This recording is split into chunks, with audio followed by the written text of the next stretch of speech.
I will call this special meeting of the Charter Township of Meridian Board together. We're meeting tonight because we're going to be discussing our goals during the last year and how complete they were, what things were done.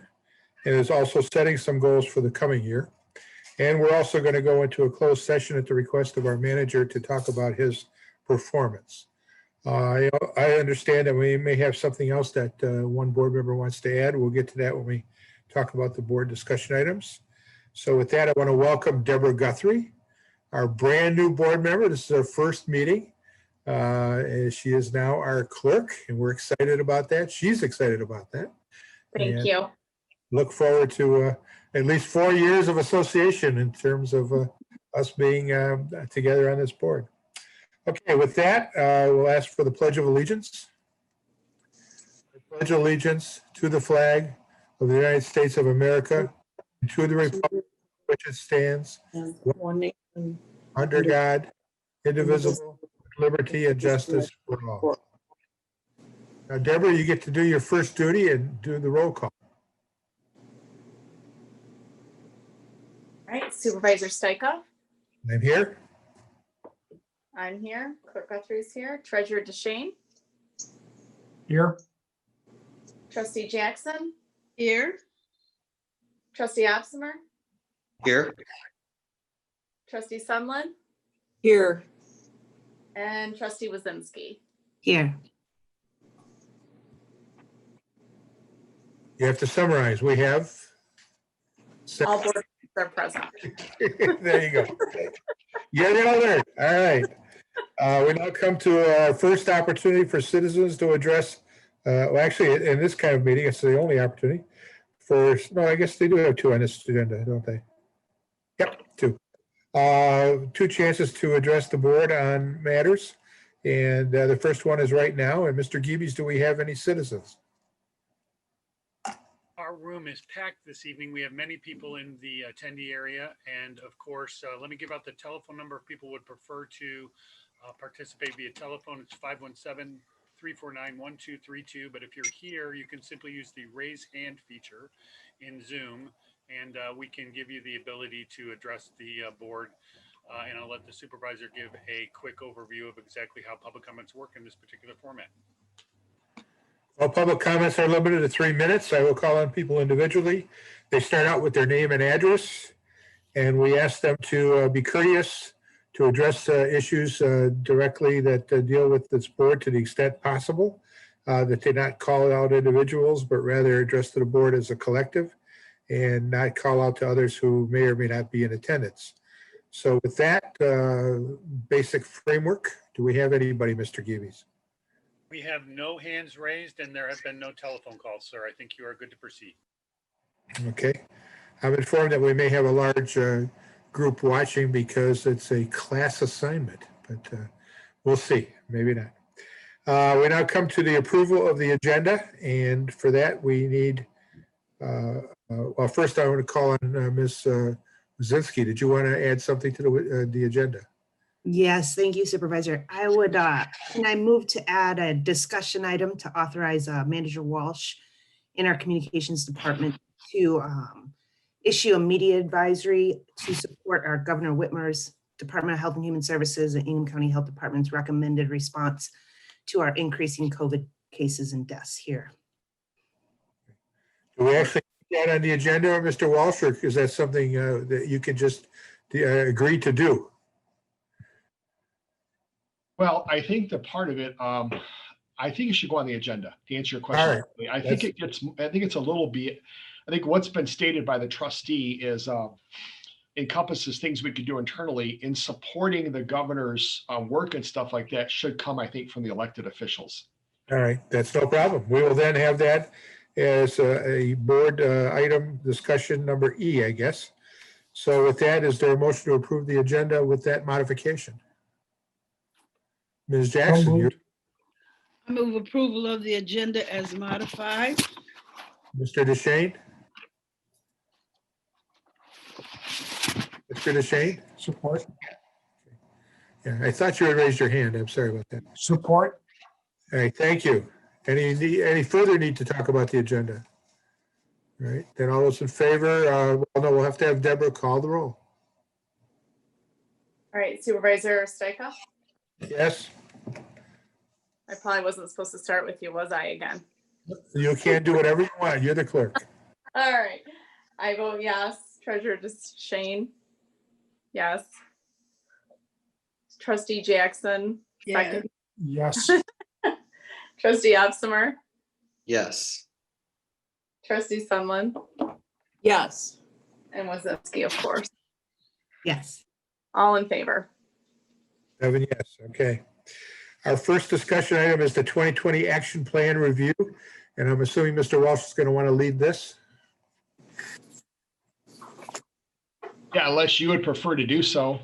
Oh, no, I'd rather have you talk about it. Okay, Mr. Gibas, if you could please share the screen.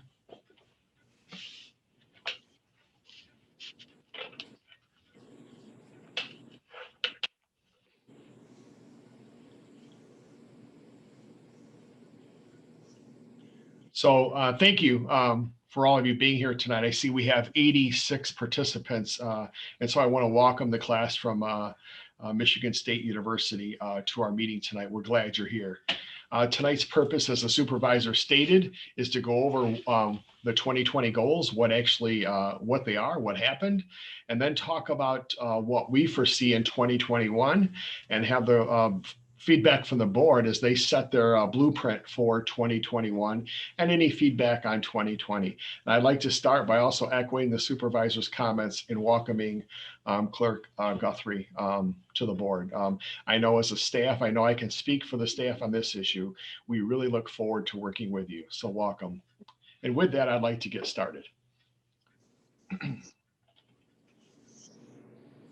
So back in a year ago, the board met and set basically 10 goals that they'd like to call the action plan. And that was our roads and our development in Hazlet and Okemos, diversity and our pension payments and our commitment to order a new ladder truck that we made 4 years ago, welcoming signs, solar, HVAC, and our looking at a recycling center and an important census count and the MSU to Lake Lansing Trail. Those were the goals set forward in 2020. It was set a year ago by the board. Let's see how we did. So the first one, I'm not going to, obviously not going to read it to you, but the main goal here was to do 27 miles of roads and to get our PASER rating from, which is your surface rating on your roads, from a 4.48 up to a 5. And in August 19, the voters approved, and over 60% of our voters, a $35 million tax plan to fund our road funding. And this year was year one where we had to come through and fulfill our commitments. And hopefully you can see the before and after there. And then number 2 was all about redeveloping Okemos and Hazlet in the downtown areas. This photo was, we broke ground, or we cut the, had a groundbreaking May 22nd of 2018. So we're 2.5 years in now on this project in downtown Okemos, and looking forward to seeing the first phase of the buildings coming down. Here is the schedule that's been just provided by the Village of Okemos. And as you can see, the bids are supposed to be awarded shortly after Thanksgiving with a completion of January 29th. And for the audience out there, this is the downtown Village of Okemos, the former Ace Hardware, the Travelers Club, and all of the buildings with the exception of one will scheduled to be down January 29th. And then up in Hazlet, of course, you know, the Pine Village project. Again, Hazlet hasn't seen a significant project in the downtown, the village area in probably 10 to 15 years. And we're excited to see the Pine Village come. It's a 55 and older, higher end residential housing complex, 130 units. And here's a picture of what it's going to look like upon completion. And it's about 10 acres of property. The total site's about 30 acres. This development will be occurring. They'll be breaking ground in the spring, and they'll accompany 10 of the 30 acres of the property. It's a commercial, residential, multi-use development on the west end of the property at Marsh and Hazlet Road. diversity and inclusion, and workforce recruitment and flexible work environment. Boy, you know, who would have thought when you set that goal, we'd have the year we had as far as flexible work and looking at things different, and diversity and inclusion, and what's transpired in this country this year. I mean, think about this. You came up with this goal December, January, and then look what happened in 2020. All of those things became extremely important, not only in our community, in our region, in our state, but actually nationally. We have 3 board members who are leading a diversity and equity and inclusion effort.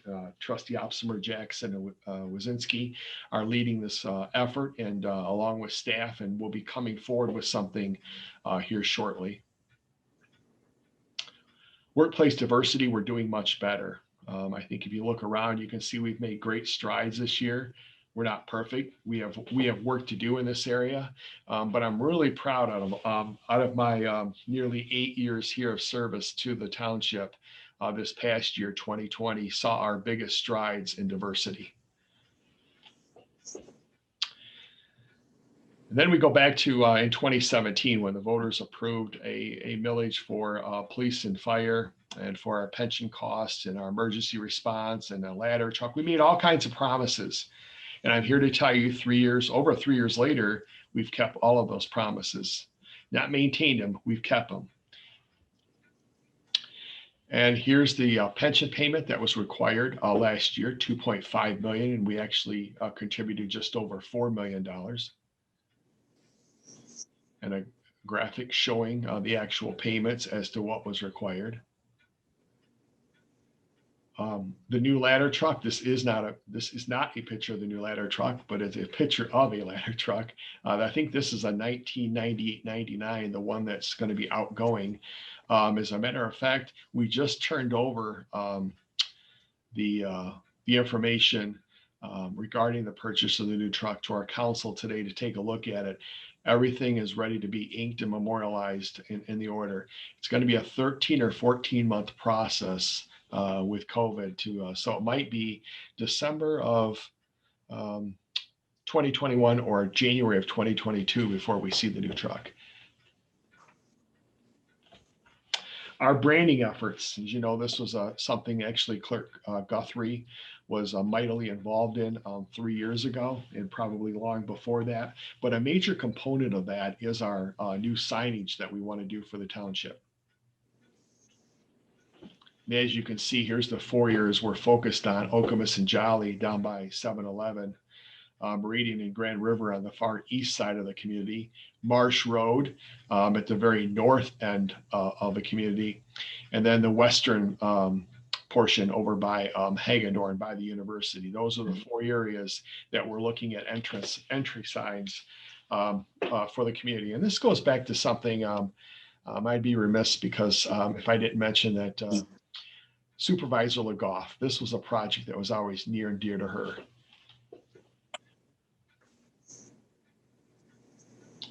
And here's a little bit of a sample. We'll have more on the signage later, but an example of what we're looking at.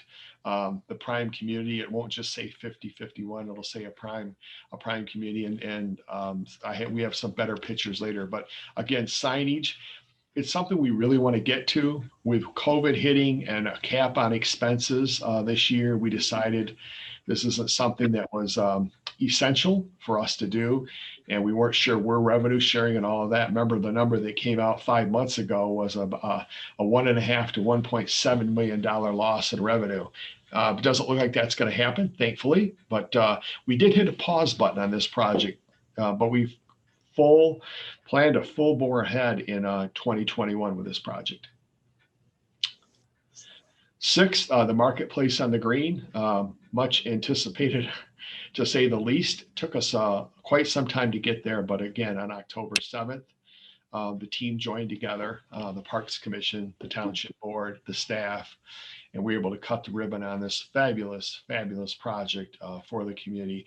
Many, many hands made this happen. I'd like to thank Link, Citizen Neil Bowlby and the Link Group for all the effort that they put in collecting funds in memory of Trustee John Veenstra, who served many, many years for county commissioner, township trustee. And if you go to the marketplace, you'll hopefully be able to take a respite on this bench that Link put together in memory of trustee John Veenstra.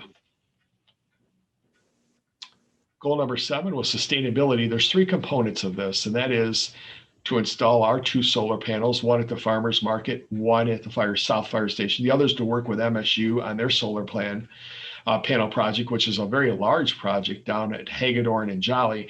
And the third one was our HVAC system to replace a very outdated energy use in our township. Those are the 3 components. And as you can see, the 2 components that we're responsible for actually took place this year. MSU's taken a little bit of a pause on their solar project, given what's occurred this year. But here's the new solar panels going up at the South Fire Station, and then additionally to that, the HVAC system, although not perfect.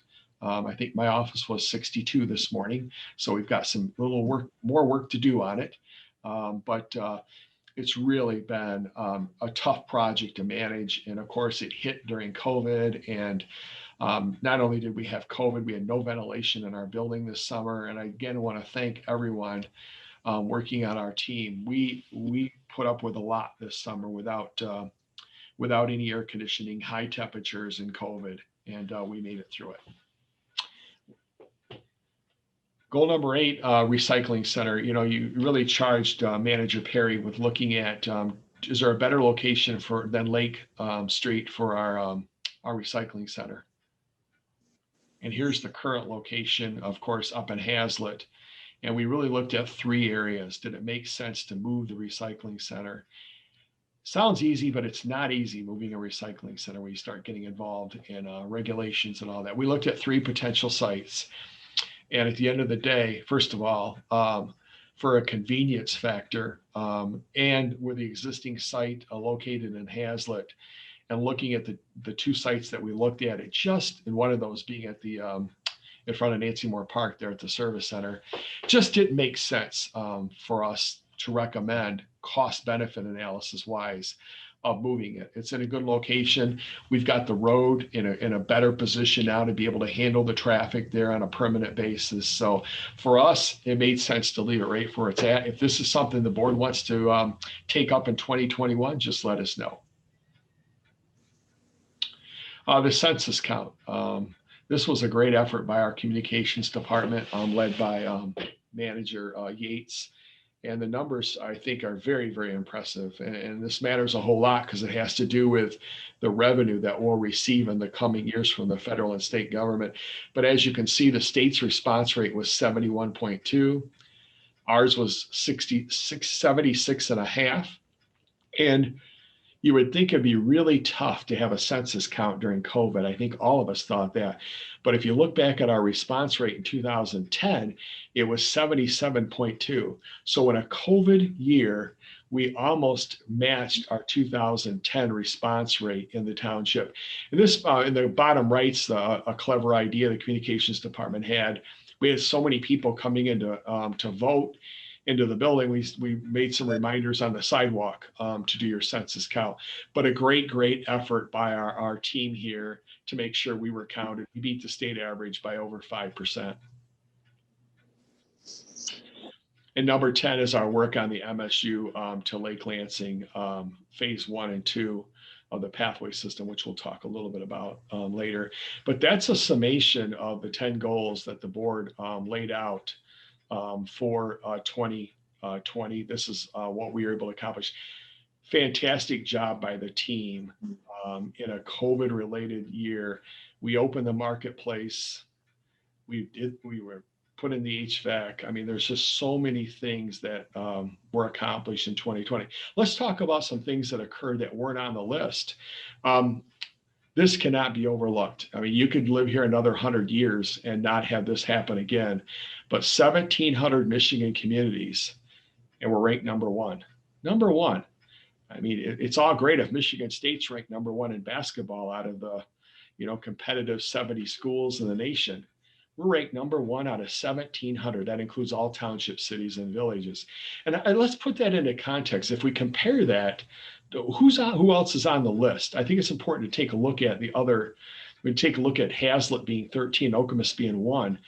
What are the other communities in the top 15? And I guess there was a slide that was going to be up there. I don't see it up there. But anyway, the list includes Ann Arbor, it includes Birmingham, it includes Traverse City, it includes Northville. When you see the list, it's very, very impressive that Mr. Perry put together today. Didn't make it on the slide, but we'll get that to you. Police accreditation in January was a proud moment for our police department. Remember, how many police departments are in Michigan? And we are one of 24 departments now in the entire state that's accredited. Our large dog park opened.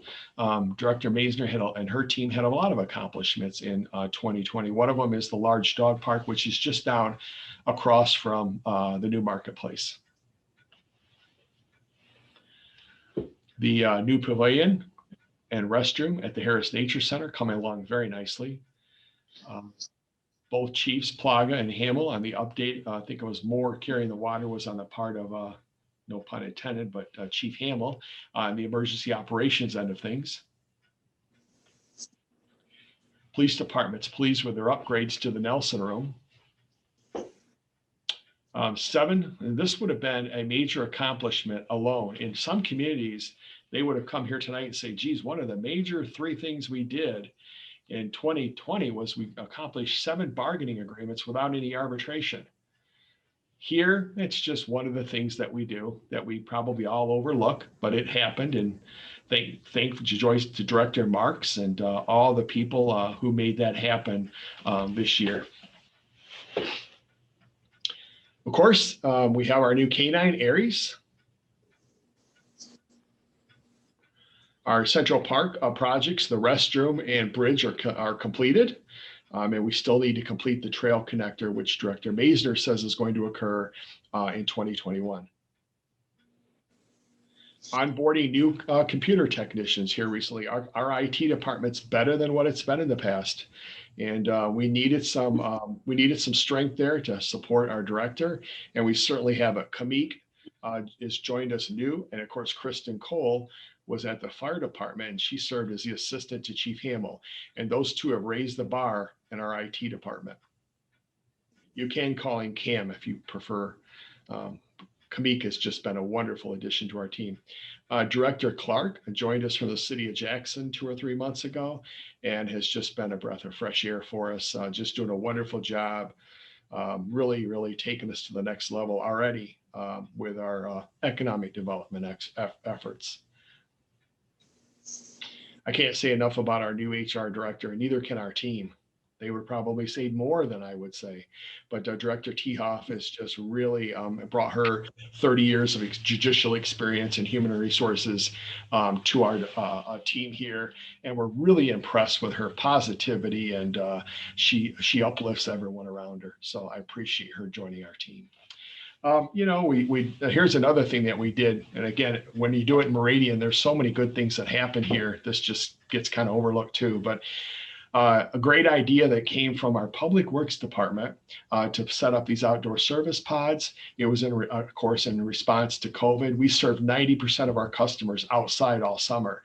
So what we didn't want to do is have a building that had an HVAC project going on, have no air conditioning, no ventilation, and then bring the public in during a pandemic. So there's one thing we could do was stop the public from coming in.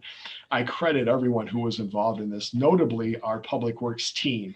They don't get enough credit for what they do. These pods came from Niles, Michigan, which is in Berrien County down by Indiana. And they have just been a tremendous benefit for us serving the public. So much so, it was featured in the MTA magazine that went statewide. Let's talk about 2020 was an outstanding year for us. Number one, we took great steps to keep our team safe. Not that we haven't had several positive COVID tests here in the last 2 or 3 weeks, but we took enormous steps with the pods, with flexible hours. So if you take a look at 2020, you want to encapsulate it down into a fine area. It wasn't the marketplace or all the parks things. It wasn't getting police accreditation. It wasn't all the roads we did. It wasn't buying a ladder truck. It wasn't any of that stuff. It was we kept our people safe and we served the public. Those two things were the most important starting in March, but we also did a heck of a lot of other stuff. In 2021, what are we proposing? We're proposing that we, number one, keep people safe and still provide unparalleled customer service. You know, we can't just say we're going to keep everyone safe and not do our essential services. We still have to have police. We still have to have paramedics. We have to have fire. We have to have water, sewer, all the essential services that will continue. The board has set a goal of a $300,000 investment in solar. We recommended $100,000 and the board increased that to $300,000. Of course, we're going to expand our efforts in DEI through the leadership of our 3 trustees. We have to see vertical construction in the 2 areas. We are ready for that to occur. We've been working on it for years, and I believe it's going to happen. Year 2 of the road program, we can't lose sight of that. We made a commitment. We need to deliver on that. The next goal is about affordable broadband across the entire township, and maybe Trustee Jackson, who suggested this, may want to discuss that later on. Phase 1 to phase 2 of the MSU to Lake Lansing pathway. The signage that we talked about earlier, more programs to help businesses. We had an outstanding program this year that was led and brought to us by Supervisor Steichen. I think Treasurer DeShane played a big part in that. And then updating our design of our website. That's our action plan for 2021. And again, I'm not going to go through these again, but this is about customer service and safety. Number 2 is about solar and energy. 3 is about DEI. 4 is about Okemos and Hazlet villages with vertical construction. 5 is about maintaining our local road program. It's the 2nd year of it. And here's something that's really interesting. If you take a look at these numbers, you know, you have to have goals in mind. You have to have toll gates to see where you're going. Are we on track? Well, I'll tell you, if our PASER rating was 4.48. And we want to get to an 8, right? So what is that an increase of? That's an increase of 3.52. Well, what is that divided by 10? That's 0.352, right? So if you take 3.52 and you add it to 4.8 twice, which will get us into 2021, you come up with a total of 5.18. So we should be, if we're on target and we keep our word, we should be in 2021 at 5.18 on a PASER rating. We're going to hit a 5.37. That's what the engineers tell us. We are ahead of schedule. And here's a graph that shows that. 6, broadband. 7 is the pathway. 8 is about our signage. And here's a much better picture of what we're trying to do. Take a look at who we are on the right and who we want to become on the left. That's a big change, much more prime on the left. Number 9 is really trying to figure out a way to continue to help our business community. And 10 is an upgrade to our website, which is covered in the original contract that was done by then Director Guthrie and Ms. Yates. Back when they were in communications, they developed a contract with our website provider, and Granicus added our upgrades are covered in the old contract. Those are the 10 goals for the township that we have for 2021.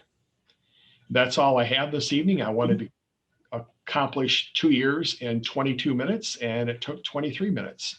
So there you have it. Mr. Supervisor and Board, be happy to answer any questions, expound on any issues. All the directors here if you have questions, and we're set to go for 2021. Thank you very much. Thank you very much. So let's start first with the 2020 goals and action plan and how the township did. And are any trustees or members of the board have any questions or anything they want to raise with the manager or any other of the leaders of the township with regard to the year that we're ending, so to speak? Yes, so trustee Opsimer. Yeah, Frank, if you could share your screen one more time and go to the bar graph that you had for the pacer ratings of the roads. You kind of went over that really quick, and I just want to see that again, and the years that it encompasses and entails. I think it's quite telling of not only the millage and its early success, but also the general fund dedication that the previous board and this board dedicated to our road program even before the millage.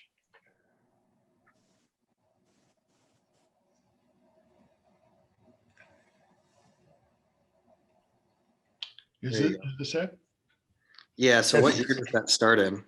29, oh, that starts in, oh, okay. So this is perspective looking to the future. Given the number of years that were there on the screen, I thought it was going back to like 13 or 14. No, this is showing where we started and we made a commitment to the public when we were a 448 Pacer rating to get to an 8. And this is the graph on how we get there. Yeah, this is the model from the start of the millage through the 10-year program and whatnot. Okay, well, if we have the data, I'd be curious just to see what the prior 10 years looks like. It's not really worth compiling, but I thought that this might have had some before and after. So I was just curious. Thank you for going back. And then I did have one question for Deputy Manager Perry on the goal that we had for 2020 and finding a new site, and we're going to keep the existing recycling facility site. I read through the packet. Derek, can you go over and put it in layman terms for the public, what kind of enhancements we're going to do to the service drive of the facility? Because that's really the number one issue is the soil erosion and the road ruts on the service drive to get back to our recycling center. Absolutely. Thank you for the opportunity, Trustee Opsimer. So in the past several years, we've been bringing in gravel. We actually hired a company to do some grading in that, and that's definitely improved the access road. But at the end of the day, it's still a gravel surface. And after heavy rains, it can get muddy, and it's just not a desirable surface for people walking around to deposit their recyclables.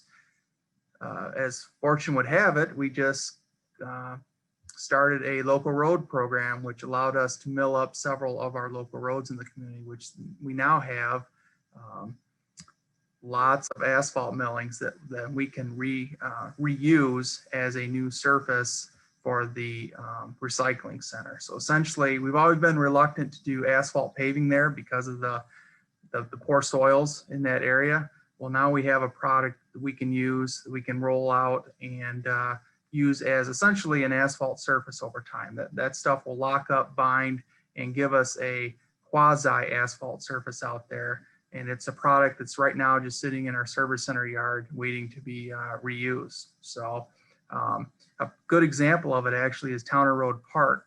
We utilized some of that material there. The Parks and Recreation Commission did for their auxiliary parking lot. So if you want to see what that product can do, that'd be a good example of it to go out there and take a look at that. So again, minimal investment as far as hiring a contractor to bring that material in, lay it out, smooth it out, compact it. Long term though, it's going to be a good product, I think, for us out there. So that's the plan in layman's term. Okay, would that product be similar to certain segments of Van Atta Road, kind of by the curve near the Davis Fossil Preserve? Absolutely. So that's a similar situation where those asphalt millings were brought in by the road department, placed, leveled, and rolled, and then over time they bind up. And most people that call me, in regards to that, want to know when the additional asphalt's going to occur because it's been paved once. But in reality, it hasn't. Those are just those asphalt millings that were brought in. Yeah, it effectively looks like an old asphalt road that had gravel kind of put on it because it continues to get graded at certain points in the season. So it kind of looks like an old asphalt road that was converted to gravel, but it has that strong foundation. Yep. Excellent. Thank you. I appreciate the clarification on that. And I just want to commend Manager Walsh and the M team and our entire staff on everything in here. It seems like we've made great progress on all of the goals with the lone exception of the wayfinding and entry community branding signs, which hopefully we will see those rolled out in 2021. And that'll be a great welcoming,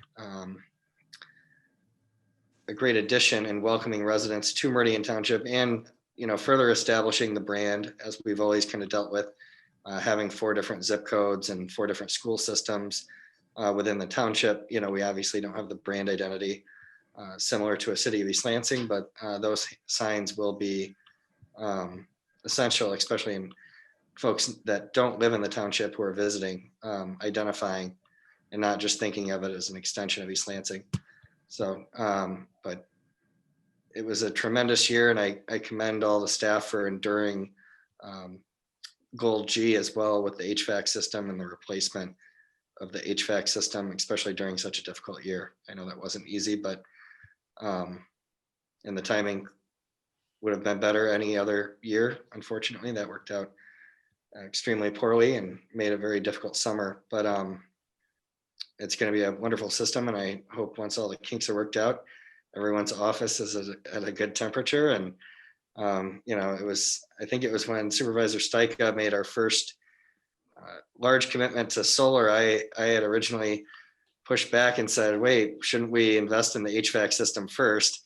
It seems counterintuitive to go to solar before we deal with the energy efficiency, but I appreciate that we were able to do this with cash due to the fiscal management we've done with the police and fire millage and the road millage, and not having to dedicate every free available cent to trying to maintain our roads and trying to perform those essential duties, and having the ability to invest in these essential services at the Township Hall. So exceptional year all around, and I'll turn it over to others.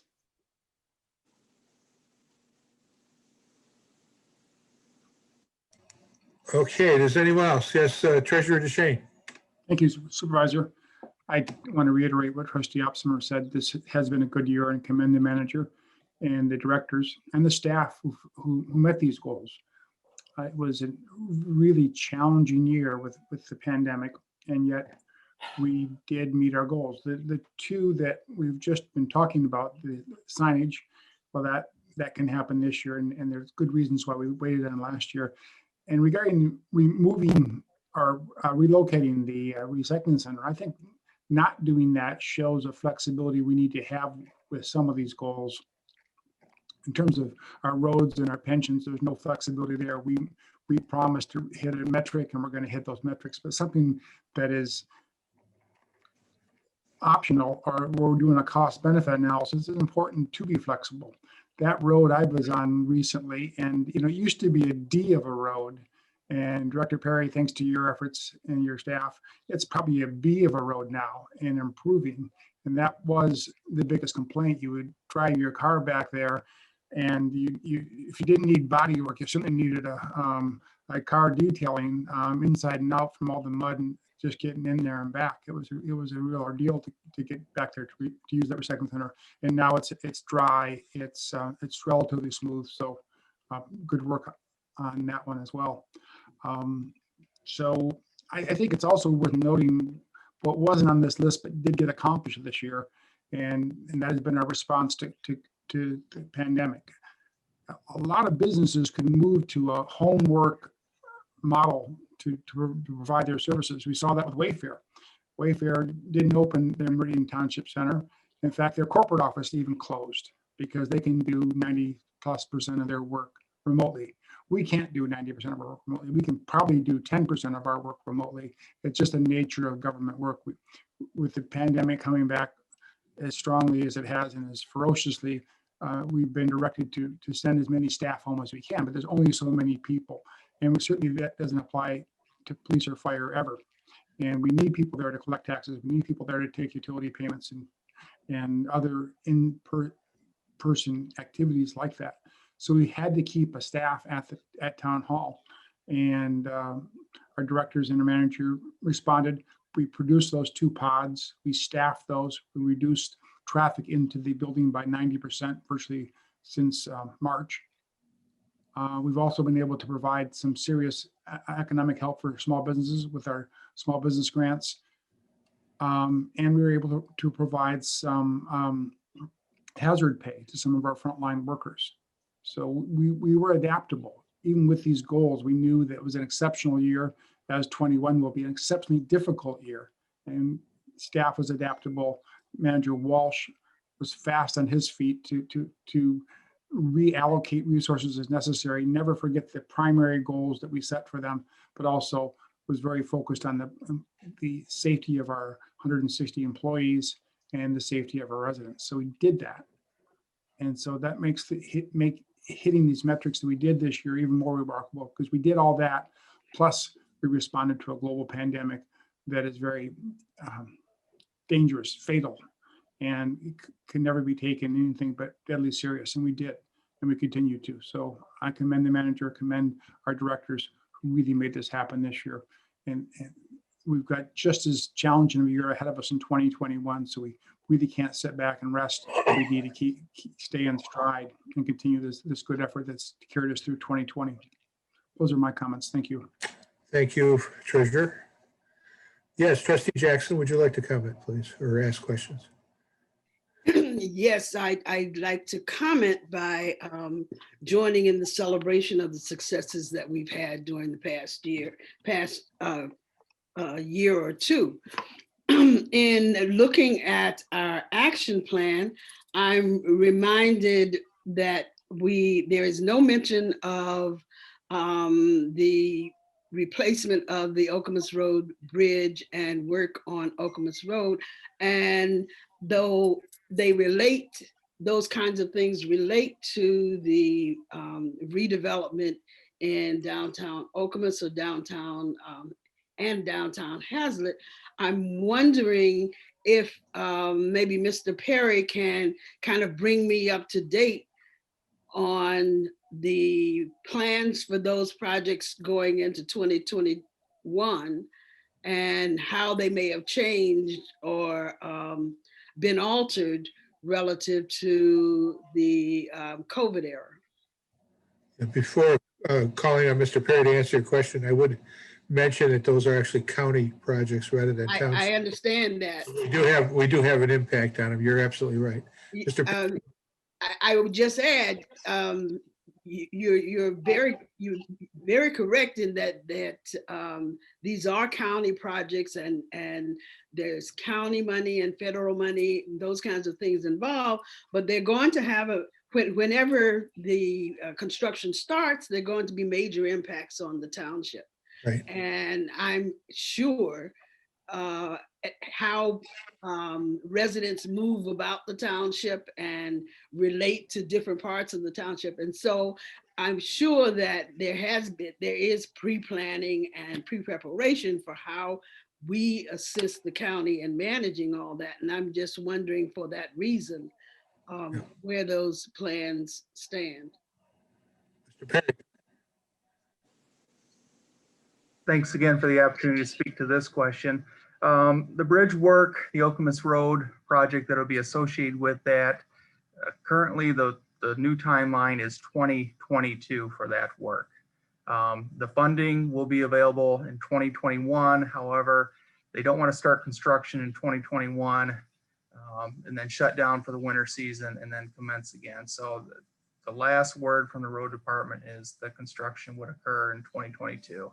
And again, for folks that may remember the bridge construction on Marsh Road, it's a 6-month deal, easily. In fact, that may be too quick of a timeline for bridge construction. So 2022 will be when that project occurs. And again, as everyone's mentioned, it definitely will impact our residents. We'll work with the county to make sure that we have a plan in place for detouring, impacts to neighborhoods, how that all impacts everyone. So, but that's the most recent timeline. Thank you. Yeah, so as Ms. Jackson indicates, then in our 2022 goals, we'll expect to see something there about how we're going to handle that, its impact on our residents. Thank you, Right. Pat. Thank you, Pat. Anyone else? Other questions or concerns? Yes, Clerk Guthrie. Thank you, Supervisor, and thank you to everyone for all of your hard work this year, and I commend you for everything that you've done. I have 2 questions. The first is for Director Perry. in the packet, it says that 16 miles of roads were had the crack seal, and that will have the roads last longer. Can you tell me how much longer you expect those roads to last? Is it a rough estimate, or does it depend on which road? It really does depend on which road, and the sooner you get to it, the longer the life you can potentially add to that existing road system. And that's really, when we go talk about the Pazer system, that's really what we're trying to do. Those roads are in those better condition. We're trying to extend those. We're trying to keep the water out of those essentially, so that they have some additional road life to them versus just letting them fail over time, that we have to then do the expensive reconstruction to them. And that's really with the Pazer ratings, that's why that gets manipulated each year, because each road has a unique history, has its own deterioration curve, and there's a complex computer model that takes into effect the different treatments and what those are supposed to, as far as length of time, extend those versus, like a reconstruction, a brand new life. Okay, now it has 25 years worth of life. After 3 or 4 years, then we do a crack sealing application. Does that give it another 5 or 6 years? And a lot of that, they have some baseline numbers, but as we develop our own history over time and our own unique climate, our own soils, all that gets taken into account using the software that we use. Okay, thank you. And then my second question, I'm not really sure who to ask this of, maybe Manager Walsh or Director Titoff, in regards to diversity, equity, and inclusion with the training and development in this area in regards to COVID-19. I don't know if there's been any thought given to accessibility of the restrooms in the Meridian Township Municipal Building when we have visitors. And my mom is handicapped, and so just thinking of her having to go in and out of restrooms like that, or with COVID, after we wash our hands, having to open that door if we had a toe kick on the door. So I don't know if this is the appropriate place to ask if that is the type of thing that you include in that discussion or not, if those things have been thought about. Everything's on the table as we move forward. We have 3 trustees who are leading the group, and the staff's been highly engaged in this, and we're just kicking off the start of our process. But we will look at anything and everything that makes us more diverse and welcoming to all. Thank you. Okay, other board members? Yes, Ms. Wozinski. Sorry, I couldn't find my mouse. I just want to say my first year on the board, and I'm very honored for all the work that's happened and to be a part of everything that's happened in 2020. So I just want to say thank you to all. We've got fantastic staff, fantastic directors, great leadership. So I'm just really honored to serve another 4 years. So thank you all. Thank you. Mr. Jackson. I'd like to ask Mr. Walsh about the goal that related to you could say excess funds to the unfunded liability with employee benefits. Can you tell me if we're succeeding in bringing those liabilities down, and are we doing it fast enough for the way our economy has been functioning in the last few years? Oh, thank you. That's a really difficult question, and I'll keep it brief. On the area of retiree healthcare, so there's 3 prongs to this question: retiree healthcare, township pension, and the third one is our MERS pension, which is the biggest.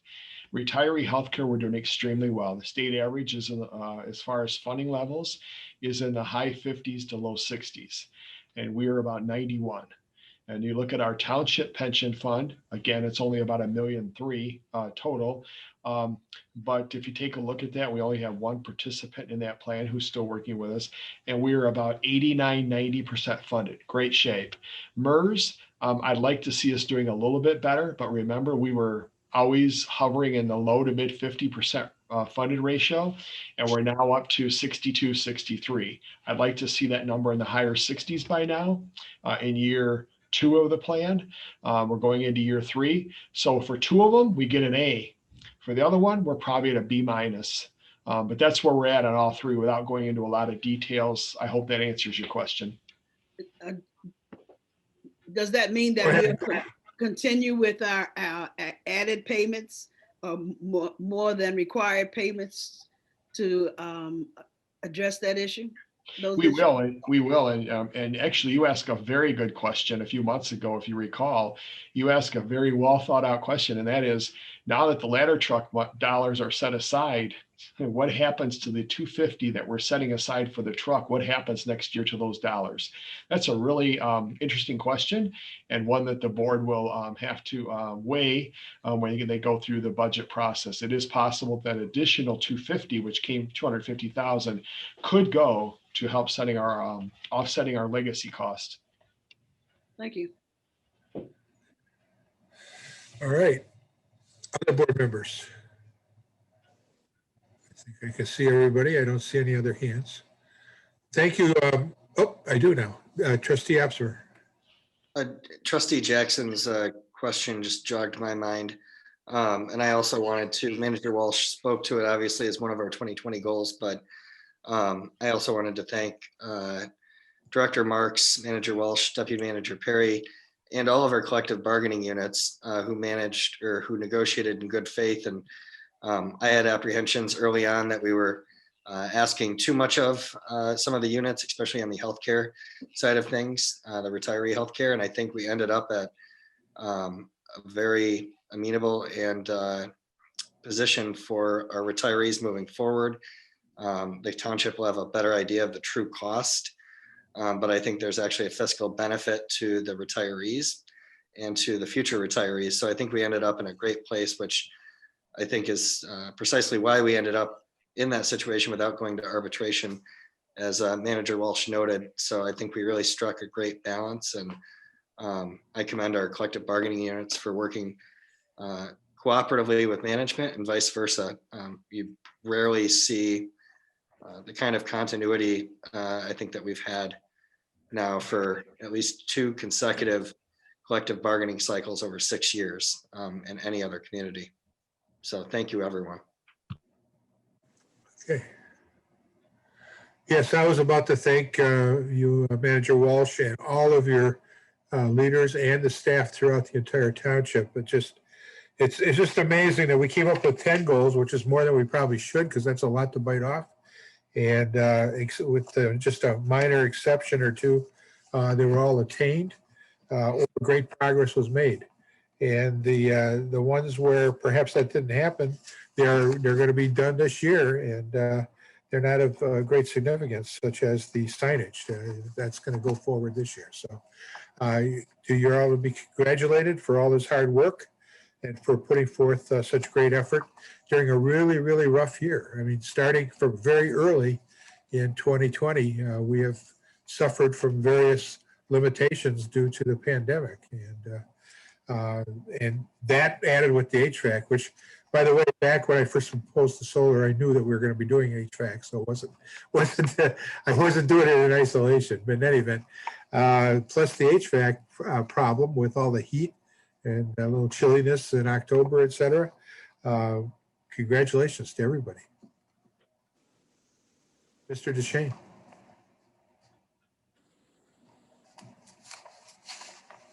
You know, some of these goals are, you could call them soft goals, or goals that are really difficult to measure in some ways. 2 of our goals are not soft, they're very measurable, and that is our goal of paying down our pensions, and this second goal of meeting our of paving 150 miles of roads.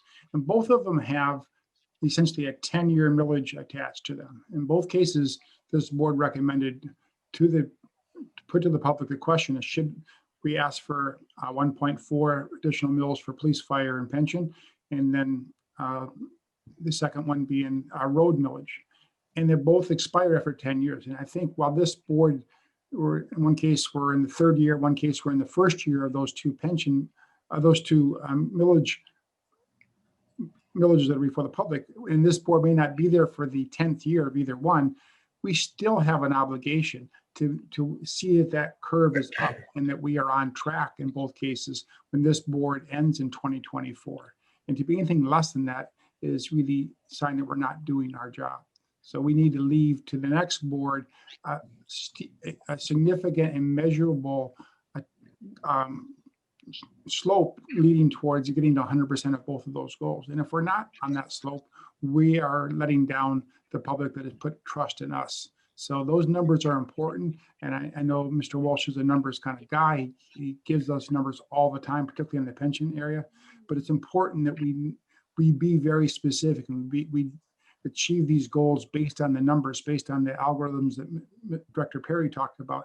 We stay close to those to see how we're doing it, because they are giving us hard data to measure this by. And the public put its trust in us and voted 2 tax increases on themselves because these were important to the community. It's up to us to make sure that we clear the path and to let these goals, make sure these goals get met. And in 4 years from now, we're 40% further along the way on both of those goals. Thank you. Okay. Mr. Walsh. Thank you, Mr. Supervisor, and thank you to all the board members for their comments and questions. We really appreciate it. That's how we get better. And a lot of things we accomplish come from the board, actually. I close 2020 with 2 thoughts, and I'll be brief. One is, one of the luxuries I have is I can pick and choose who I want to be on my team. And I think you should be judged by who you surround yourself with. And I want you to just look at this screen for a minute, because I put this team up against any team in the state of Michigan. That's probably why we're ranked #1 in the state. And in closing on 2020, I do want to show you, if Mr. Perry, you could share your screen. I do want to show you this list of the top 15 communities in Michigan on where to live. I think it's really important to see.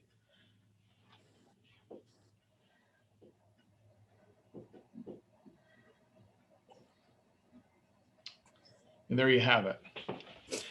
Troy, Bloomfield, Ann Arbor, Grosse Pointe, Birmingham, East Grand Rapids, Novi, Northville, Grosse Pointe Farms, Grosse Pointe. They all fall below Okemos and Hazlet. We have 2 of the top 13 and out of 1,700. If that doesn't tell you everything you need to know, nothing else will. Thank you very much.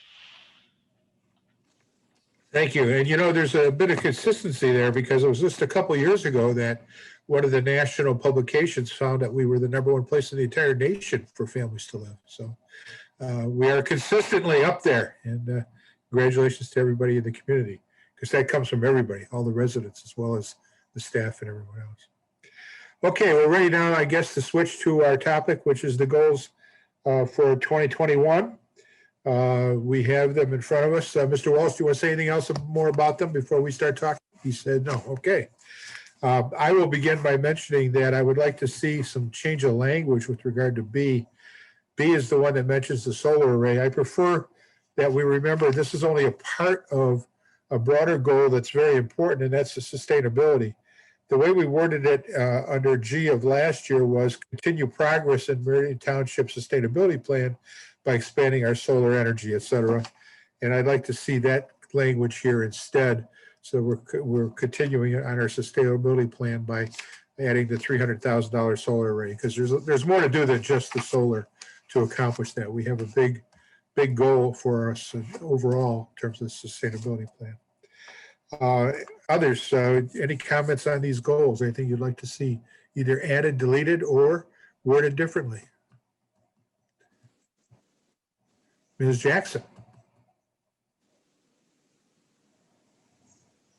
Well, one thing I am wondering is if I note that updating our sign ordinance to put it in keeping with legal decisions, recent legal decisions, has appeared on our plan, our action plan for some time.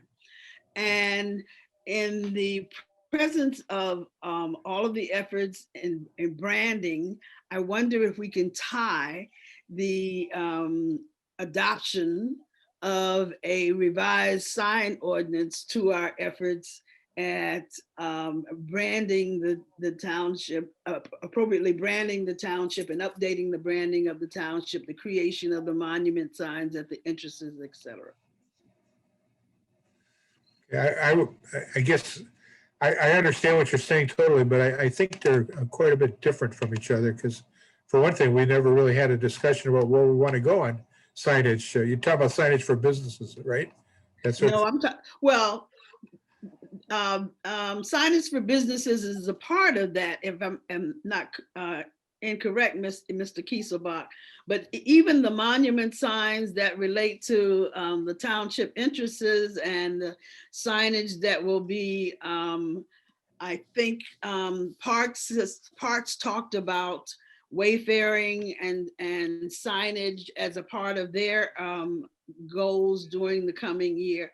And so, it seems to me logically that we'd address all of that as a goal for the township at the same time.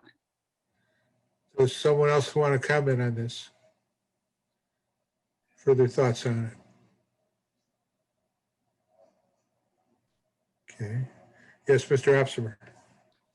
I am all for taking a look at the sign ordinance this year, and it would also be, I think we actually may need to, based on CATA's move to including advertising on the system.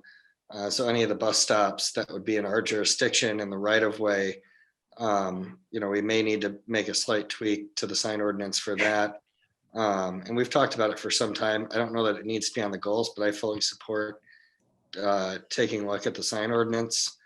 And obviously from the business community standpoint, we've received a lot of input over the years on it being too restrictive, especially in the case of certain specialty signs that go up from time to time. So I'm all for taking a look at the ordinance and seeing if there's room for improvement. We may find that we're quite divided on that, since I think our sign ordinance with regard to businesses is just fine the way it is. But anyway, it's certainly something that we should perhaps put on our agenda to discuss sometime in the future, next few meetings. I don't know if it needs to be a township goal or if there's a way to tweak this goal to include more than what it says. Mr. Walsh, do you have any ideas from what you're hearing? Yeah, I think we should note that and have that on a February, March agenda and have a study session on it. Okay, but that I'm talking about in terms of the goals themselves, though. Yeah, I don't know that I'd put that on the goals itself. I think we ought to have it on our study session list and it appears we're going to have a team building exercise with the board again, and all that putting together and come up with a study session, something we've always wanted to do, but we know why we couldn't get that done. And I think we can do that in 2021 and be really successful at it. Okay. Is that, you understand, Ms. Jackson, is that all right? Or is that, you want more? That's fine. Okay.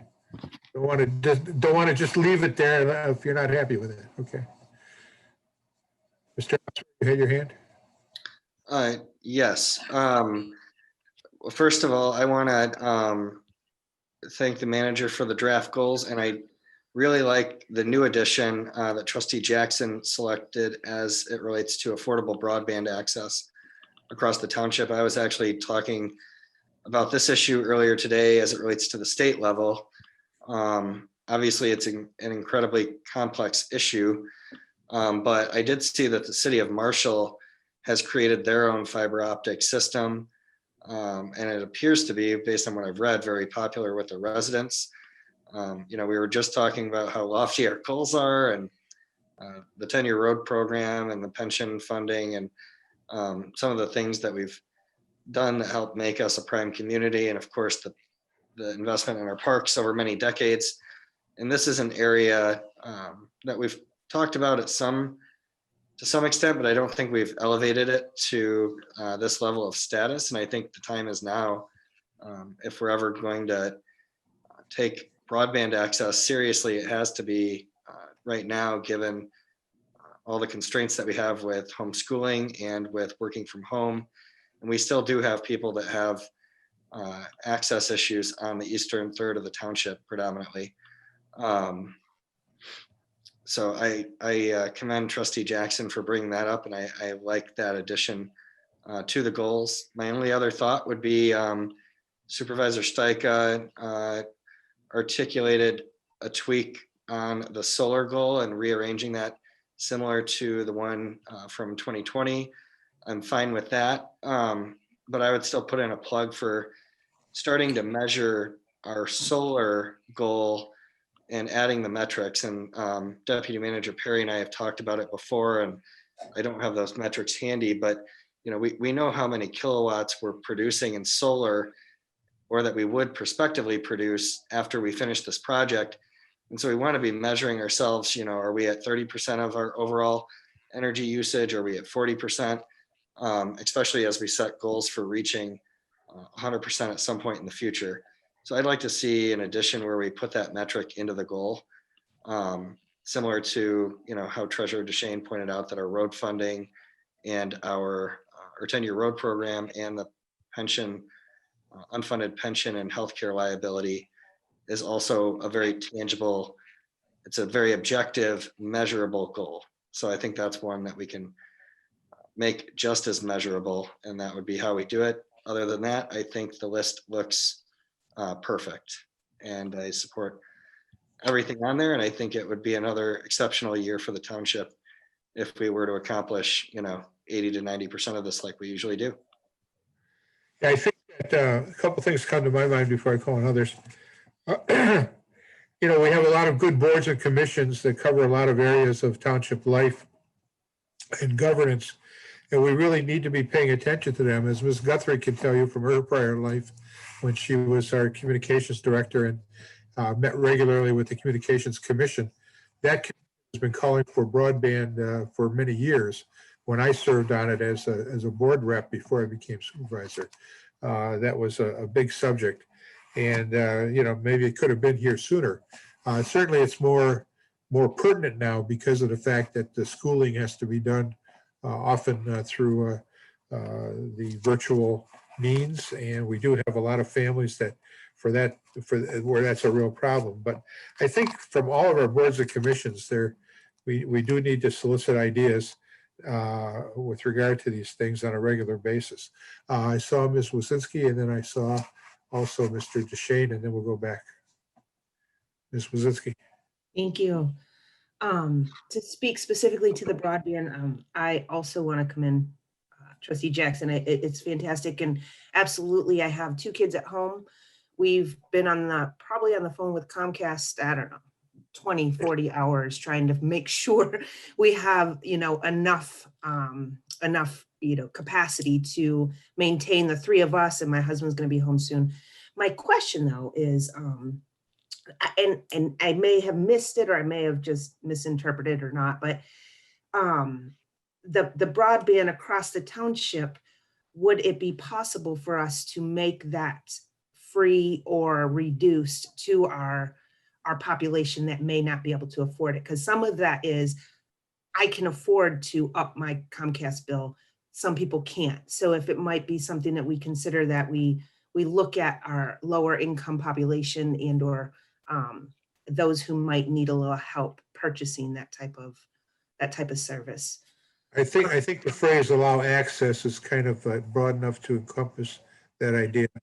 Because, for example, one of the first places in the United States to do this was down in Tennessee, and that community ended up, after they did this about 10 years ago, being a boon to their IT industry there. So there's a lot of positives, but they provide free IT throughout the whole community, Chattanooga. But anyway, free broadband throughout the whole community. Was Mr. DeShane was next, unless you have more. I did have a couple more, if that's okay. I want to speak to what you had brought up a little bit earlier about you, Supervisor, regarding the solar component too. So it would be goal B. And maybe to add to what Trustee Absmer said is, looking at our entire sustainability plan and making sure that we're looking at, solar is fantastic. That is one specific renewable energy that we look at, but we also have some other specific issues and or items to consider with that sustainability plan, especially with climate change happening at a exponential rate, and having a lot of our flooding in our area, maybe looking at, some of the other things like transportation or water management, specifically to our wetlands in the area, and just maybe broadening that a bit, so that we can keep all of those things on our horizon. And like you said, Supervisor, looking to our commissions to give us some input on that. And I know specifically the Environmental Commission is looking at some of those green infrastructure type of recommendations to bring to the board as well. So I just wanted to add to that too. And the only other thing I think I had was with respect to the diversity, equity, inclusion. So it'd be goal C, and maybe adding something a little more tangible, like, for example, developing a plan to not just efforts, but a plan to broaden our opportunities for enhanced DEI with specific goals, objectives, outcomes, and evaluation. So something to be a little more specific now that we have a beginning of a task force, and certainly still getting input from the community and other board members as well. I see Mr. Welch making notes, so I think developing a plan is excellent. Mr. DeShane, you were next. Thank you. I also like Trustee Jackson's goal of investigating community-wide broadband. It's an excellent goal, and I hope we can pursue that. Short of that, if we could do something to bring on some competition in the community, such as fiber optic cable or something, so that our 43,000 residents had a choice besides a single national cable provider in the form of Comcast. They really have us over the barrel, if you will, when it comes to broadband. If we simply had a secondary provider, did some incentives to bring them into the community, that would be an excellent thing for the community. DTN Management, who has been an important partner with the township, they have developed their own fiber optic company. I've no doubt in part out of their frustration with Comcast and others. Now Comcast is a big company, and that I don't want to make this into a Comcast bashing tirade. I just want to say that we need some competition, and certainly community-wide broadband would be one form of competition. There are others besides that, and the issue I think we're going to find with community-wide broadband is it's very capital intensive. We're looking at a multi-million-dollar investment, and we don't really have many millions of dollars sitting around waiting to invest in that at present. So it's a great goal, but I think we could have a secondary goal of looking what we can do, and perhaps Director Clark can help with this about attracting some competition for high-speed internet besides our single provider right now. Other than that, I like the goals a lot. I think Trustee Opsmer spoke very well when he said this really does capture the board's goals. I do think we do want to put back our goal D of last year. Let me scroll up to it right now, at least a version of it. And that goal read, fulfill our promises made to voters in 2017 by allocating enhanced pension payments to MERS, maintaining 77 emergency responders, and submitting our purchase for our new ladder truck. We've got the last part of that done. We have put the order in, but if we kept that same goal and just ended it after 77 emergency providers. 73, by the way. Emergency providers, 73 emergency providers, responders. it's an important goal, and they spoke in my earlier comment. It's one we've got to keep our eye on because we're in markets that are highly unpredictable right now, and we're not as high in the 60s as we want to be. So putting it back on our goals, I think, will help us to guide us and guide us in preparing our 2022 budget. In case that number stays in the low 60s, we'll know we need to find more general funds if necessary, if possible, to get that number up where it should be. So apart from adding D back in, I think this is a great set of goals. I appreciate the manager's efforts to pay attention to this board, talk to his directors to see what's doable, and give us a doable but still very ambitious set of goals for 2021. I had in my notes about putting the MERS goal back in. I'm wondering though, we don't want to get much beyond 10 goals. That's a lot. And I was wondering, I was going to bring it up later, that we could maybe combine the new I with the new A, and then that way we'd still end up with 10. Find a way to combine the COVID goals into one COVID goal. Just a thought. I don't know how others feel. Ms. Jackson, you were next. Yes, I'd like to speak to goal F.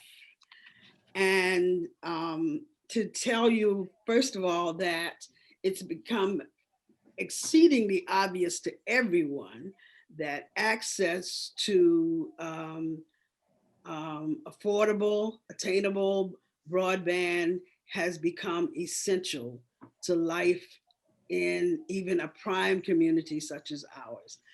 And in formulating this objective, I think I used the word to develop a comprehensive plan to facilitate access to affordable broadband across the entire township. And the reason I used facilitate as opposed to create or to allow was that the very confusing array of methods that municipalities have had to use to be able to bring these kinds of services to their township or to their own municipality. And so the idea of the township creating its own, I think, is almost illegal in the state of Michigan, and so forth and so on.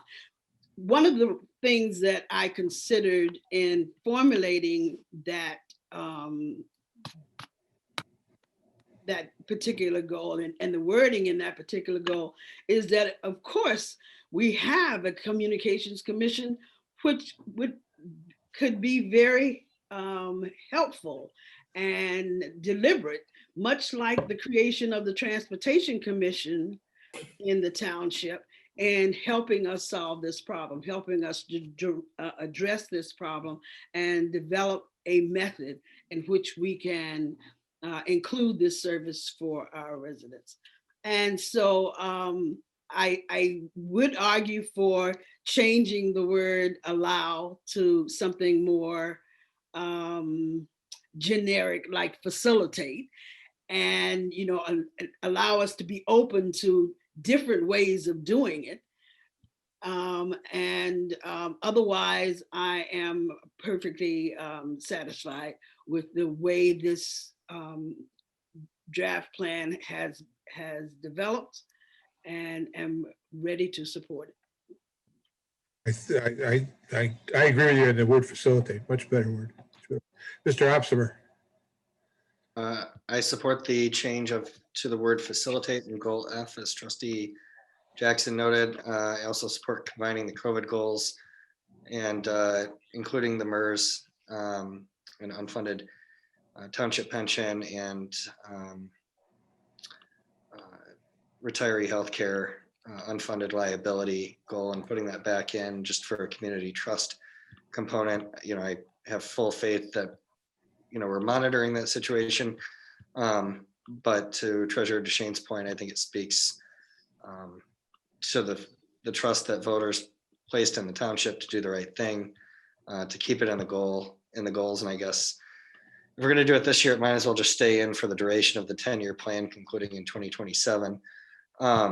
just one final note, because I was looking at a few things as to how the community operated broadband systems have evolved since I've last looked at this. But there are a couple of different models, to Trustee Wazinski's point and to Trustee Jackson's point. The city of Marshall owns and operates it as a public utility under the federal and state laws that apply, but they do it more like a private provider like Comcast would, where you pay specific rates for the level of service you receive, basically the speed of the broadband access that you're purchasing.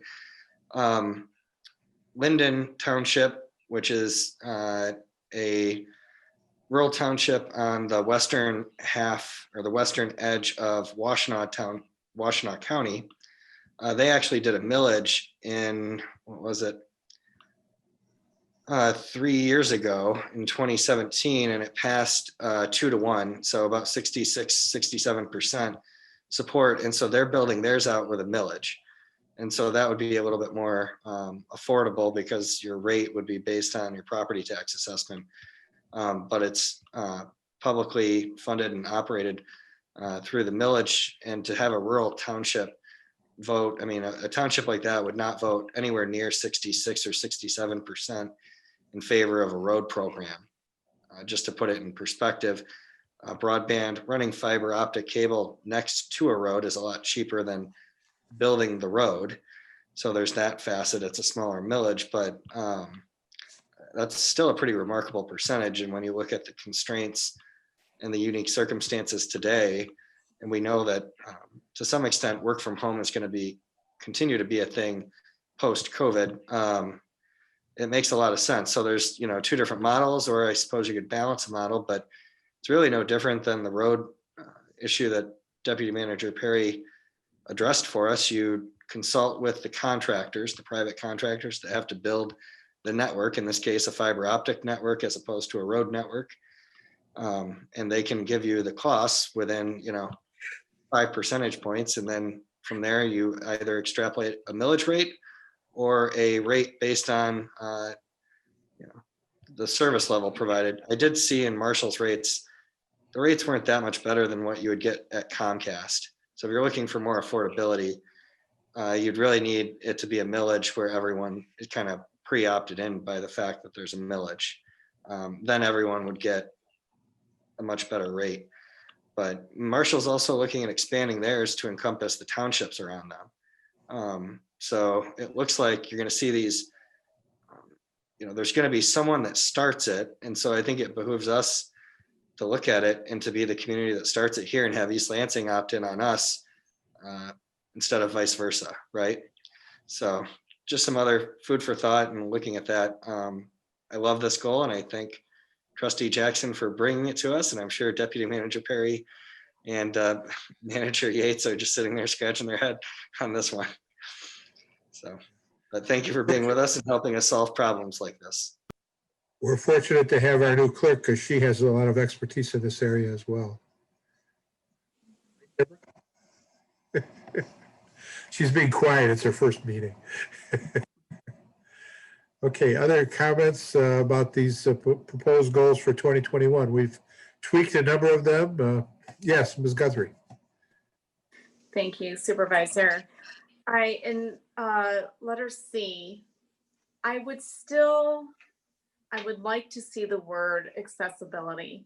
And I don't know if this item is strictly for social equality or if it also includes other types of inclusiveness. And I really, everywhere I go, every building I go into, every sidewalk, I think about accessibility. And is our building accessible? Once you get inside the door, is it accessible? Our businesses, once you get inside, is it accessible to go into the restroom? Is it accessible in the break room? When we do wayfinding signs, how accessible is it for people to read those signs, to approach those signs? Our drop boxes, when people drop off their bills, how accessible is it for them to be able to reach inside? Can they really pull up? Do they have to get out and and walk to a box, or can they drive up from both sides to drop off their bills? How accessible are we making things? Not only physically accessible, but digitally as well. And I know Manager Yates will be looking at that during the website audit to see that our accessibility is being, ADA compliance is being met on the website.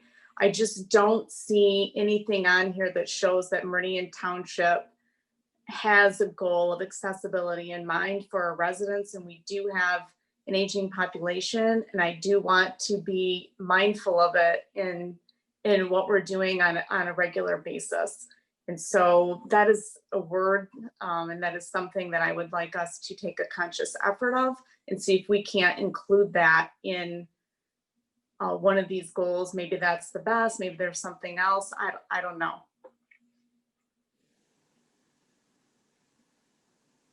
You're muted, Ron. I used to leave it off. Ms. Wazinski. I just want to say thank you to Clerk Guthrie. I don't want to speak on behalf of all of us, but when we reference equity, equity includes not just race and gender, but all of the concerns that make our township equitable to all. So certainly disabilities and or accessibility, those are certainly at the top of our concerns on when we're looking to develop this diversity, equity, inclusion plan, and being inclusive of everyone in the community. So I really appreciate that. That is, you're right, accessibility isn't something that gets talked about necessarily all that much or verbalized, but I want you to know that that is something that, we are considering as well.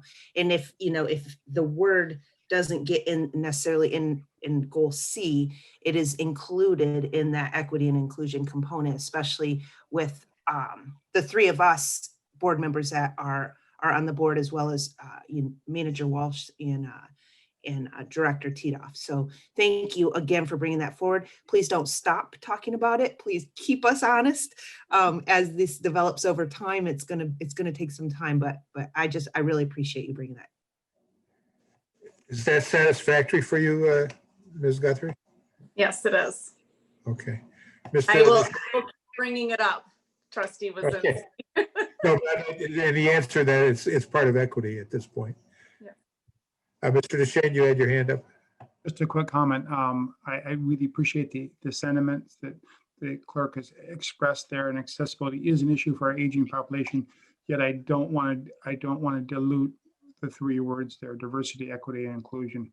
They're important. They stand on their own. They have a specific meaning. I think we want to stay focused on those. And as the clerk pointed out, we do have the ADA Act of 1990. And if you don't believe it's still being enforced, talk to any contractor in the township and they'll tell you that it is.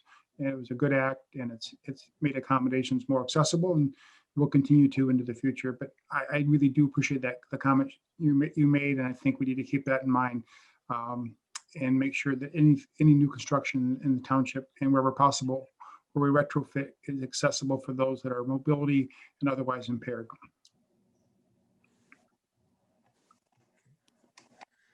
Trustee Opser. My final thought on this, not something that I'm proposing to be on the goals, but along the same sentiment as Trustee Jackson recommended earlier, but a different issue. I do think it might be a good time to revisit our pathway master plan. We updated that when we put the millage back out in 2014. Obviously with the ANDF project and with the conservation district to the north of the new ANDF project, and the development of trails there, and everything that's occurred with the Lake Lansing to MSU trail connection, and with so many community residents out there using our trails and our pathways more than ever before. I think it's a good time to take a look at that. And that was something I talked to Treasurer DeShane about, since he is the current liaison to the Transportation Commission. So just something that I wanted to put on the table for people to think about. I think 2021 could be a good year to at least kind of revisit that. And typically when we've done it, I guess the Transportation Commission wasn't around the last time we did it, but typically the Planning Commission, Environmental Commission, now the Transportation Commission would all weigh in to the board. You know, Trustee Jackson and I were on the Planning Commission the last time we did that. And Supervisor Stika was obviously here on the board. But that 10-year renewal is coming up in the not so distant future, but more so just the timing of residents using our pathways. So if there's time, I think that's an admirable thing to look at for 2021. How about if we take G and add a clause to it? Right now it says complete phase 1 and 2 of the MSU to Lake Lansing pathway, and then add and review and update the pathway master plan. I would certainly support that. That's a good suggestion. I don't think it needs to be, you know, finalized. I think it's like 2024 that we're looking at for a renewal or an adjustment in that millage, but Or just say review with the just review pathway master plan instead of update. yeah.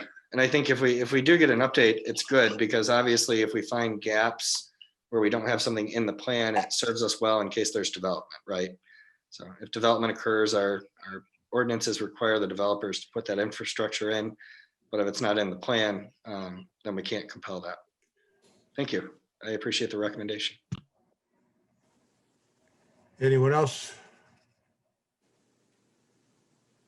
Do we think we're in good shape on these goals? We'll see them obviously for adoption at our next meeting, so we have one more chance to tweak them, but I think Mr. Welch, do you have all the notes you need for what we've done today?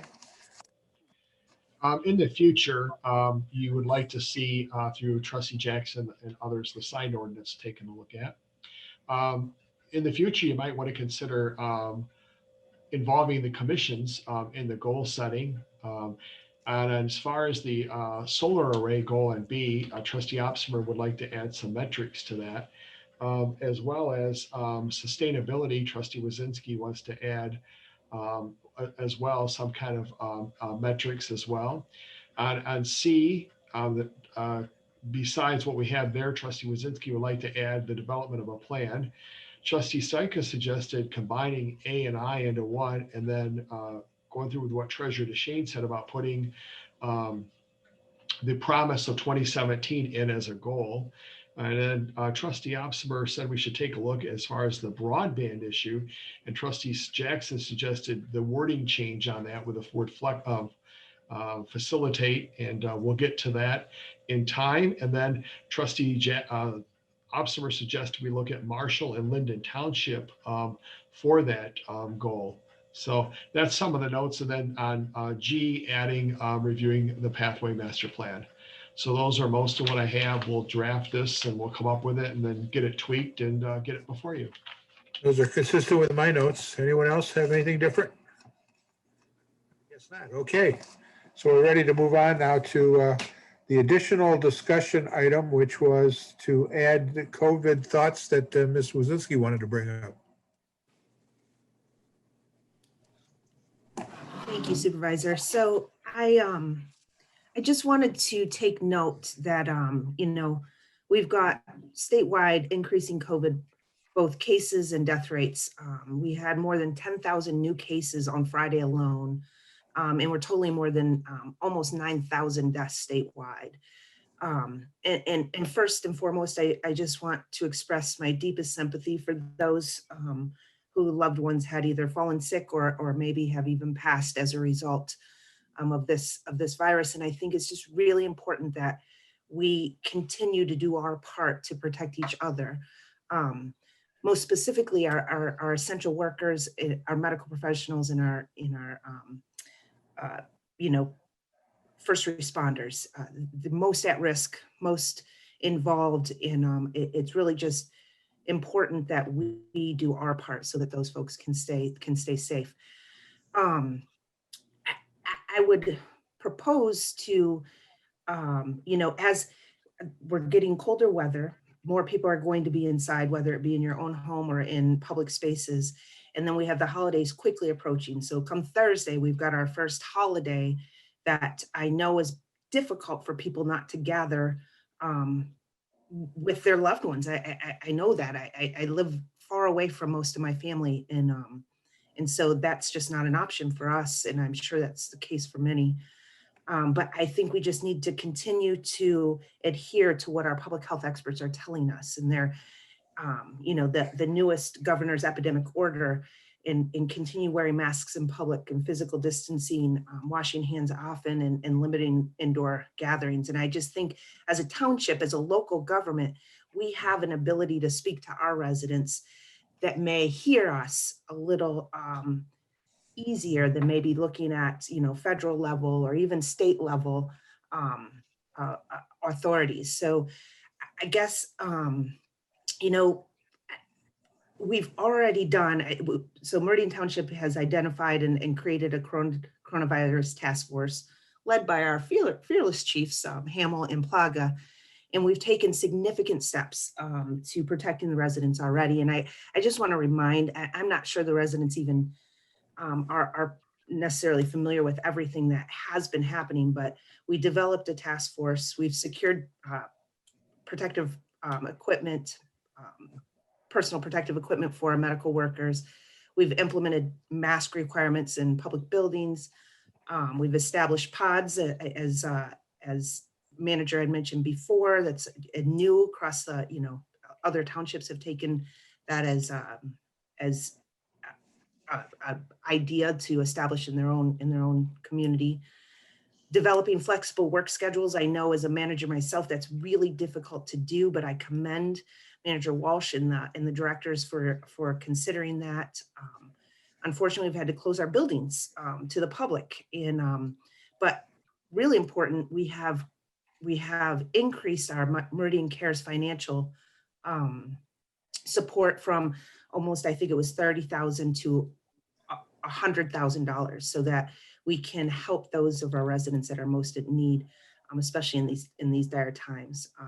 And I believe that Manager Walsh has implemented the CARES hotline again. So if there's any questions, or I know that was well served in the past. We implemented a water shutoff moratorium and public works payment delay, and then also issued some grants to small businesses so they can stay afloat during these times.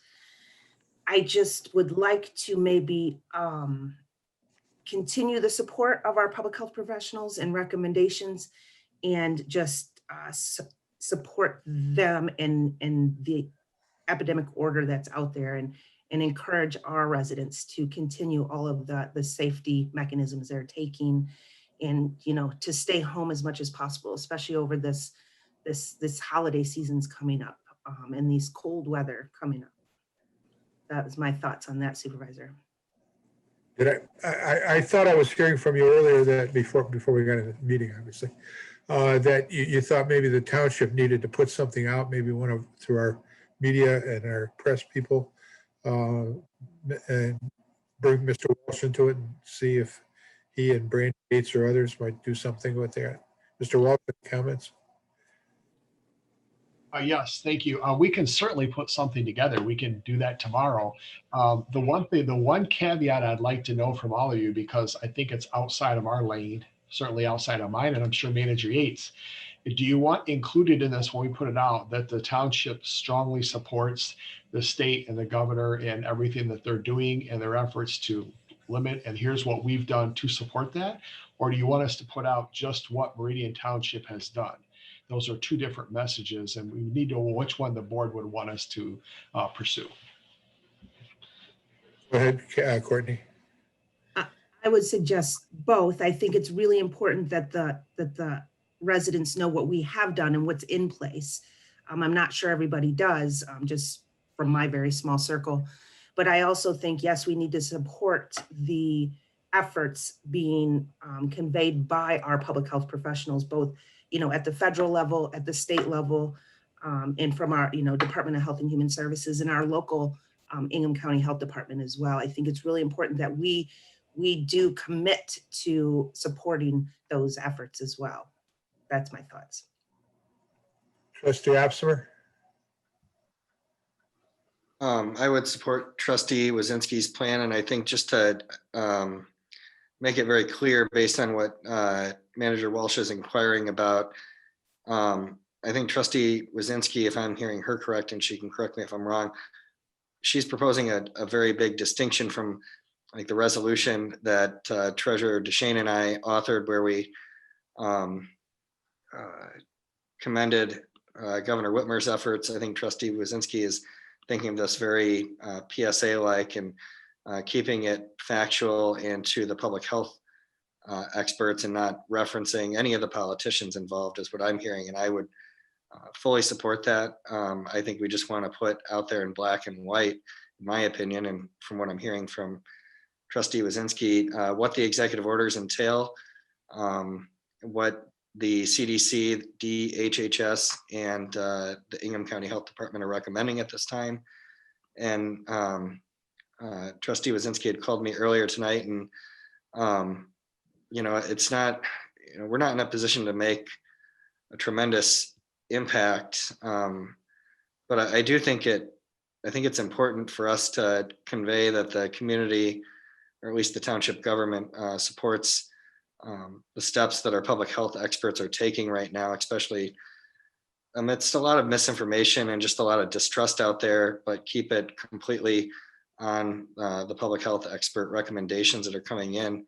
When we flattened the curve as a state back in March, and really that curve culminated at the end of March, when we saw cases start to go down, that it peaked at like 2,000 cases a day. And now we're experiencing 8,000 to 10,000 new cases a day.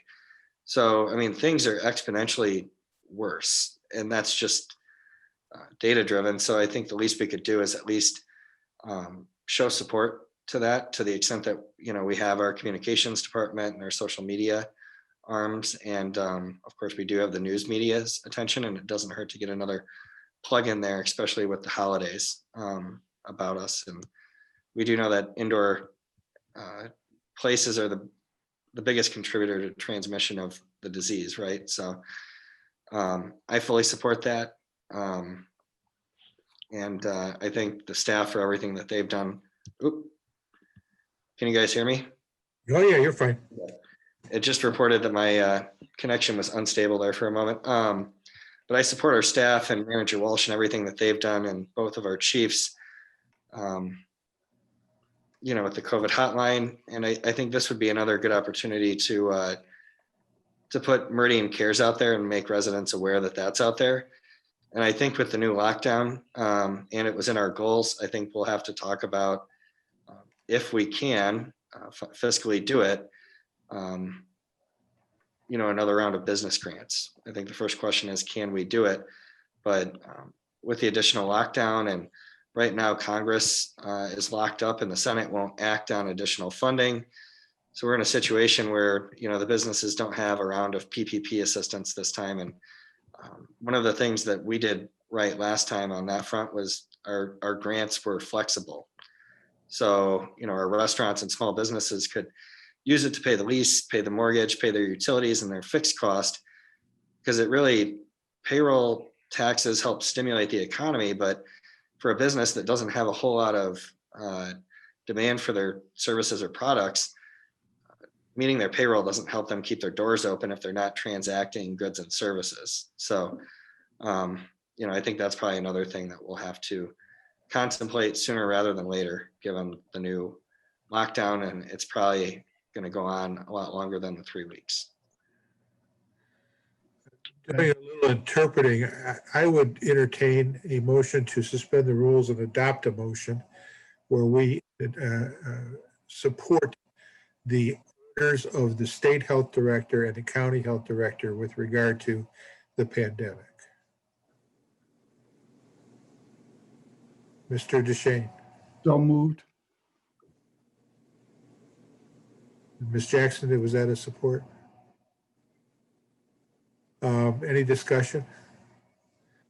The idea would be this could then be part of whatever press release or other media materials we put out through Facebook, whatever, through Ms. Yates and the people in our communications department. That would talk about the things we've done, et cetera, what's still ongoing, but also say very clearly that we support the state and county health directors. You know, a lot of people don't realize that at this point, it's not Governor Whitmer that's issuing orders, it's the health directors, which that Supreme Court has upheld for about 150 years. So I don't think that's going away. Are we ready for Ms. Jackson? Unmute, and you're ready to go. Point of order. So Yes. the motion that we just set up is to suspend the rules, And to or both at one time? one motion, yeah. Okay, okay. I think we can do it. See any problem with that? No, not at all.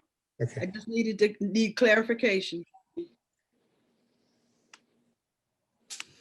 all right, then we need, since we're on virtual, we need a roll call. Clerk Guthrie says yes. Treasurer DeShane, Yes. Trustee Jackson, Yes, Trustee Opsimer, Yes. Trustee Sumlin, Yes. Trustee Wazinski, Yes. Supervisor Styka. Yes. Yes, the Motion seven. 7-0. And I assume that Mr. Walsh and Ms. Yates understand what it is we're after? Yes. Mr. DeShane, you had your hand up. While we're on this topic, or before we leave it, next Tuesday is December 1st, which is the day when our tax bills go out. And typically, we have a lot of people that will bring in their tax payment to us. For the summer taxes, we reduced traffic into the building by 90% or more, in part because we had our kiosks outside. The kiosks have closed. The weather doesn't permit them being open. We will have our drop boxes out there for people to drop their taxes off. We will send you a receipt. Just check that on your drop envelope. You want a receipt. And we will have part of the town hall room open to allow people to come in and pay their taxes in the town hall room if they feel a compelling need to pay it in person. But we encourage people to please drop it off, put it in the mail. We will get you a receipt, but let's be safe. And our residents have been safe. They were remarkable with the summer with tax and utility payments. Our foot traffic into the building was way, way down. We just hope you can continue to do that. We will make sure you have your payment acknowledged, but if you can do it remotely, either online or at the Dropbox, we really appreciate it, and it keeps us all safer. Thank you. All right, thank you very much for that. We're ready to move on with the agenda. I warned the public that we're at the point now where we're going to have comments from the public, other matters of the board, and then we're going to go into a closed session. The closed session is for the manager's annual review, and he has a right under the Open Meetings Act to ask for that to be in a closed session, and he has asked for that. So we will not be doing any action subsequent to that. So even though other than adjourning, so even though our agenda in a sense continues, even during the closed session where we go into a recess, when we come back, it'll be simply to adjourn. I'll let everybody know that. All right, comments from the public. Mr. Geebies, do we have anybody that wants to comment? Remind people that you get 3 minutes, and all the other rules about decorum, et cetera, apply. And of course, raise your hand using the Zoom raise hand feature if you're in the attendee area. Otherwise, 517-349-1232 if you'd like to call in. And I think we'll pause for just a second or two to allow the telephone to ring and then move on, sir. Yes, we are definitely going to just kind of do this old soft shoe for a little while and kill a little time here, hoping that if there's somebody who wants to call in, they get a chance to push those buttons and call in. While we're waiting, I will mention that we have approximately 50 people who are currently using 50 employees who are currently using our Log Me In service to work from a remote location at this time. And we're still working out details for telephones and call forwarding and other pieces. And there's hardware that's here, hardware that's being configured, more hardware on the way. But we're really excited about the projects that we're currently working on to make the workforce a little more flexible. And I will mention we do not hear any telephone calls and let you carry on with your meeting, sir. All right, thank you. Then we'll go to other matters and board member comments. Board members, anything else you want to bring up before we go off into closed session? I don't see anything.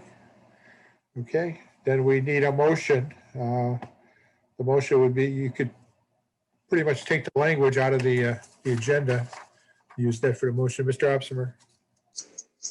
Yes, I move to go into closed session to discuss the manager's annual performance review under MCL 15.268A based on the township manager's request for a closed meeting. Well done. Is there a second? Ms. Jackson seconds. Any discussion? We need a roll call on this. Treasurer DeShane, Yes. trustee Jackson, Yes. trustee Opsimer, Yes. trustee Sunland, Yes. trustee Wazinski, Yes. supervisor Stika, Yes.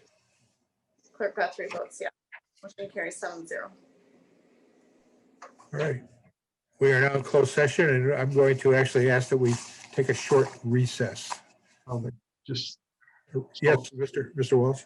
yeah, you'll need to exit out of this Zoom and there's new credentials for the closed session. Right. That's exactly what I was going to bring up. Yes, we have to move into a different virtual session. And in the meantime, if you need to run down the hall, it's a good time to do it.